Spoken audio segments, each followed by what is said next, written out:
এটি একটি বাংলা খবরের চ্যানেল। খবর দেখতে হয়, না হলে পিছিয়ে পড়তে হয়। সঠিক খবর দেখার জন্য আপনারা এখন দেখছেন খবর 48 ঘন্টা। যাদবপুর লোকসভা কেন্দ্রে তৃণমূল কংগ্রেসের প্রার্থী সায়নী ঘোষ শনিবার সকালে সোনারপুর উত্তর বিধানসভা কেন্দ্রের অন্তর্গত রাজপুর সোনারপুর পৌরসভার 30 নম্বর ওয়ার্ডের বটতলায় একটি শিব মন্দিরে শিবলিঙ্গে পুজো দেন এবং সেখান থেকেই তিনি জনসংযোগের প্রচার নেবেন।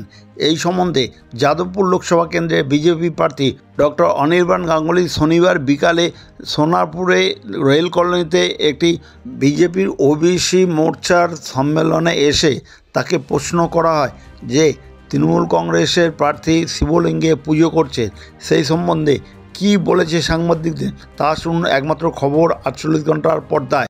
শনিবার সকালে সায়নী ঘোষ ভোট প্রচারে এসে সাংবাদিকদের কি বললেন তা শুনুন। নতুন প্রতিশ্রুতি না, আমরা কথা দিই না, কথা রাখি। মমতা বন্দ্যোপাধ্যায়ের উন্নয়নের জন্য করতে, তার থেকেও বড় কথা আমরা একটা বিভেদকামী, একটি বঞ্চনা প্রবণ কেন্দ্রীয় সরকারের বিরুদ্ধে বাংলার মানুষ লড়াই করছে। সেখানে the fight is directly between দিদি অ্যান্ড মোদি। এবং পশ্চিমবঙ্গে মোদির গ্যারেন্টি বলে কিছু নেই। যদি মানুষের কোনো ভরসা থাকে তাহলে সেটা হচ্ছে দিদির গ্যারেন্টি, 24 ঘন্টা মানুষের পাশে থাকা।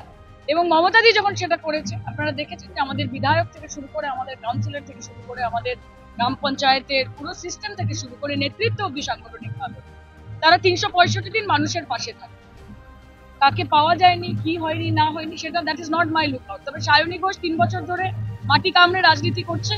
যাদবপুরের মানুষের এইটুকু ভরসা রয়েছে যে সায়নী ঘোষকে তারা 24 ঘন্টা তাদের পাশে পাবে। শ্রী হনুমান জন্ম জয়ন্তী উপলক্ষে আগামী 23 এপ্রিল 2024 মঙ্গলবার ইস্কন মহাপ্রভুদের দ্বারা শ্রীমদ্ ভগবতের অমৃত কথা পূজা, 108 রকম ভোগ নিবেদন এবং বিশাল শান্তি যজ্ঞ আরতি, সেই সঙ্গে বাবার মহাপ্রসাদ ভোগ বিতরণ অনুষ্ঠান হবে। স্থান বারুইপুর সদাব্রত ঘাট ও কীর্তনখোলা মহাশ্মশানের মধ্যস্থল হনুমান মন্দিরে। আমাদের ফোন নাম্বার স্ক্রিনে দেওয়া আছে। আগামী 23 এপ্রিল মঙ্গলবার হনুমান জন্মজয়ন্তী।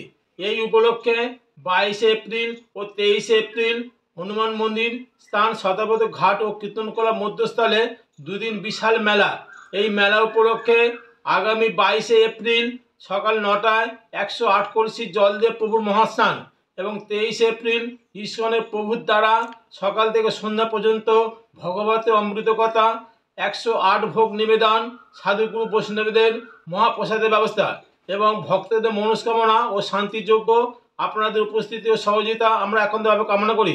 এবং বিশেষ ঘোষণা, যে সকল শিশুদের জন্মদিন আমাদের হনুমান মন্দিরে নাম নথিভুক্ত করলে প্রত্যেকটা বছর সেই দিনেতে বাচ্চার মঙ্গল কামনায় আমরা পুজো দিয়ে দেবো।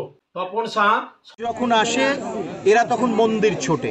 এই গোত্রটা হলো কংগ্রেসি গোত্র। তো তৃণমূল হোক এবং অন্যান্য যে কটা দল প্রাইমারিলি প্রাথমিকভাবে হলো কংগ্রেসের গোত্র। এবং কংগ্রেসের গোত্র, যারাই কংগ্রেসের গোত্র, তারা যখন ভোট আসে তারা মন্দিরে যায়। এই যে গিয়ে শিবলিঙ্গে আজকে শিবের পুজো করে শুরু করলো প্রচার, এ শুধু হচ্ছে প্রচার, এতে কোনো সত্য নেই। ও পুজোর কিচ্ছু জানে না, এটা খালি লোক দেখানো, লোক ঠকানো এবং মিডিয়া কনজামশনের জন্যে মানুষ বোঝে। দয়া করে বলবো যে যাকে এই ধরনের দেবাদিদেবকে কুরুচিকর মন্তব্য করেছেন, আপনি দয়া করে শিবের মন্দিরে ঢুকবেন না, যাবেন না। ওই আপনি ঢুকলেই আরও অপবিত্র হবে এবং অপমানিত হচ্ছে এবং অনেকে কিন্তু খুব দুঃখ বোধ করছে। এসব হচ্ছে ভোটের জন্যে, ভোটের রাজনীতি করছে। সনাতনীরা কিন্তু আর গলবে না।